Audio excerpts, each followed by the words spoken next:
Hello and welcome to Building a Better South Africa Together. Last week, we took a look at crime and corruption and the effect that it has on almost every aspect of our lives in South Africa. This week, we're taking a look at the rule of law.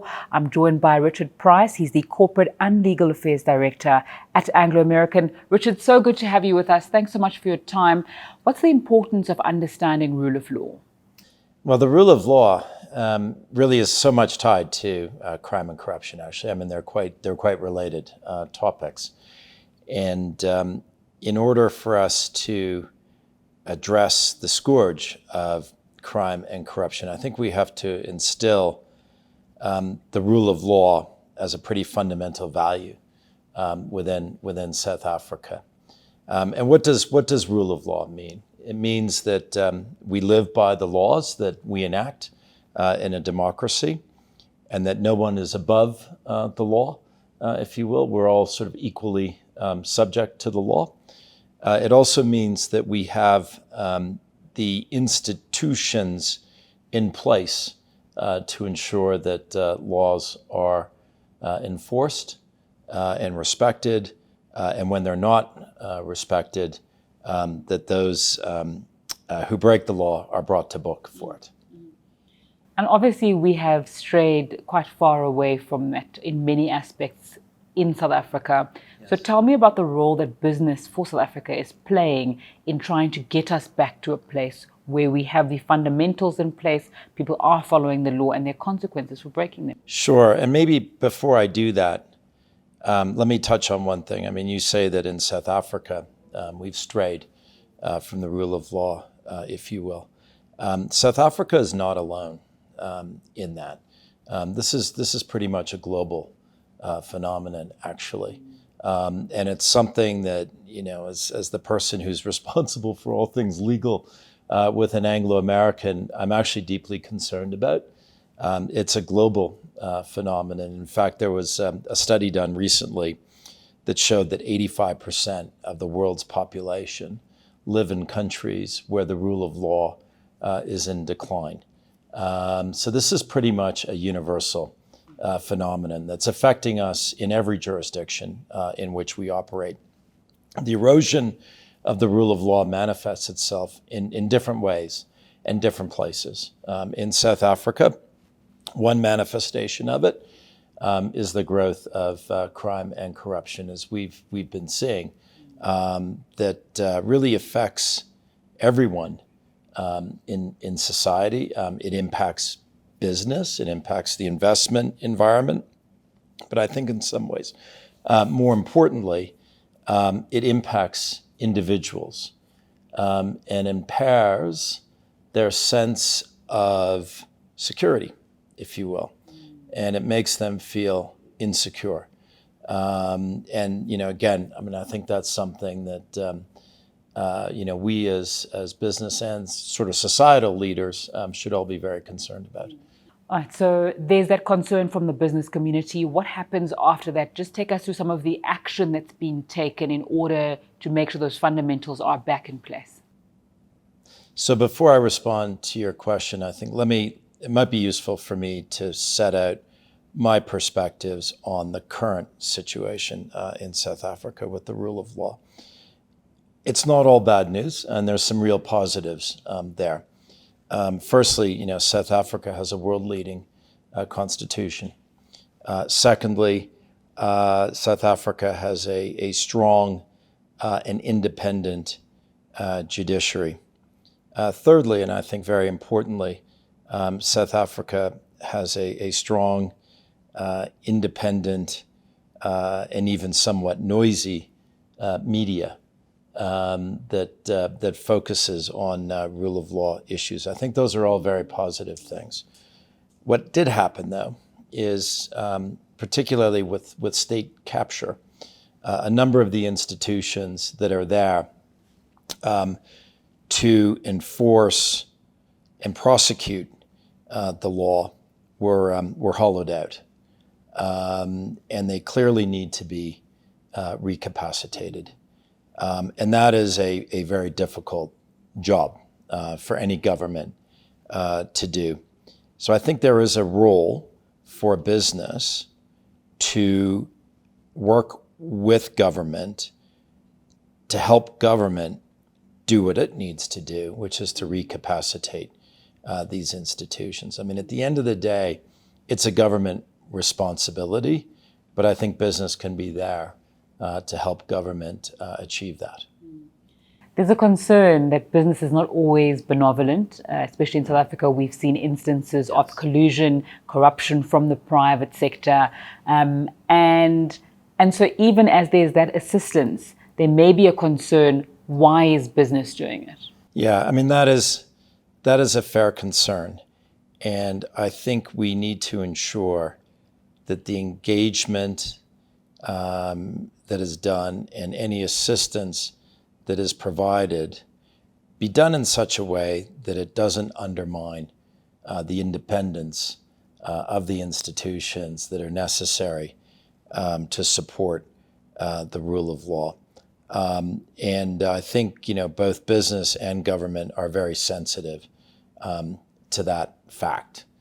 So, for example, if we in business, as we're doing, help recapacitate the NPA to enable the NPA to prosecute the cases that it should be prosecuting, business should have absolutely no say in what the NPA does with any assistance that's provided. It's really there for the NPA to use as it wishes, including potentially, against the interests of businesses that help fund it. Richard, if we move away from the role of business in capacitating certain sectors of the state, one of the things that's top of mind in the media right now is illegal mining. Yes. It's a concern on many levels. One, that there's crime, it affects people. There's even thoughts that it may be behind a lot of the earthquakes that we're seeing. But whose fault is it, and how does it need to get dealt with in order to make sure that we move past it? Yeah, it's difficult to, identify, one group and to say that it's, that group's fault. I think the proliferation, and I think it's fair to call it proliferation, of illegal mining that's happening in South Africa has many root causes. And I think to some extent they're symptomatic of what's happening in the country generally. I mean, clearly illegal mining is taking place, at an industrial scale. To a large extent, it's organized. So it's organized crime. And the people who are behind it are highly organized. It often involves what is tantamount to human trafficking.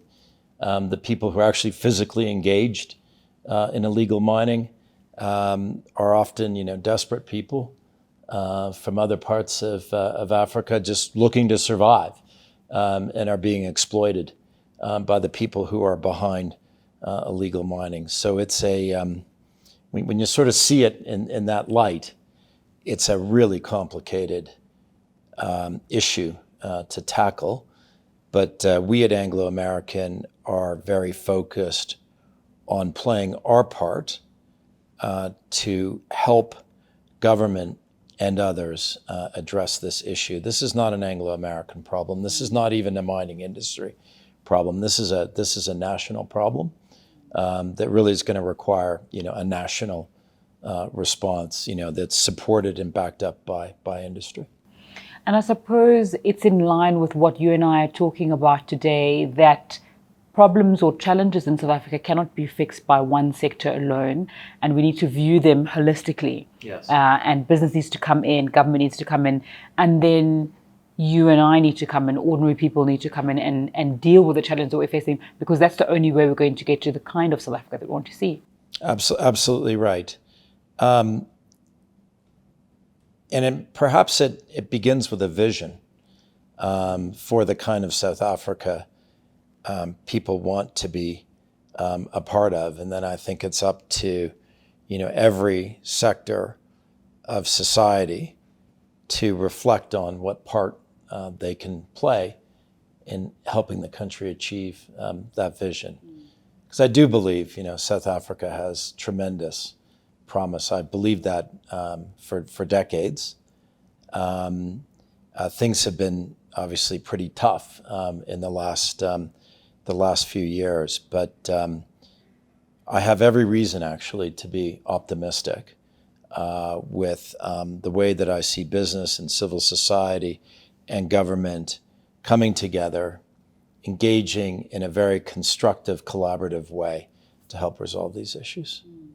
And then if we come out of that collaboration and we focus on Anglo American, what's your role in ensuring that rule of law is here, not just in South Africa where you and I are speaking today, but in where the markets you operate as well? It's a great question. It's a really great question, and something I've been thinking about, as my colleagues know, for a while. First and foremost,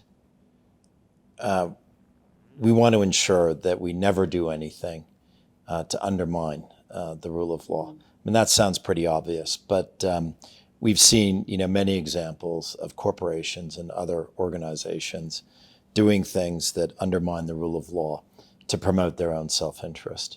And as an organization, that is something we should never do.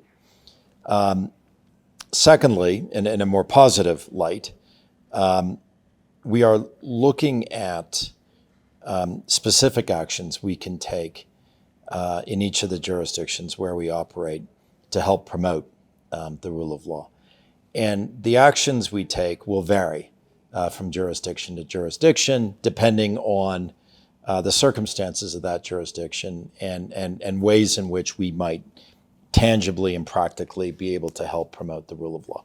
So as an example, in South Africa, we're doing a lot of work looking at how we can use our convening power to get businesses to help recapacitate the NPA. That's a very specific initiative intended to drive results. In a place like China, we couldn't do something like that, and we'd have to look at doing something quite different. So what we do will vary from jurisdiction to jurisdiction, but we feel like we need to do something. What's the importance of businesses specifically in the countries that they operate in doing something beyond their day-to-day operations? Well, I think it's really all about sustainability in the sense that, to conduct business, we have to ensure that the environment and the society in which we are conducting business is a sustainable one. And in my view, if the rule of law is eroded, that very much impacts the sustainability of our businesses in those jurisdictions. What's something to think about as we wrap up our conversation? And I think because you have an international perspective on what happens in different markets, what do we need to think about in South Africa when it comes to rule of law, and maybe getting perspective on how good or bad our circumstances are? Yeah, I think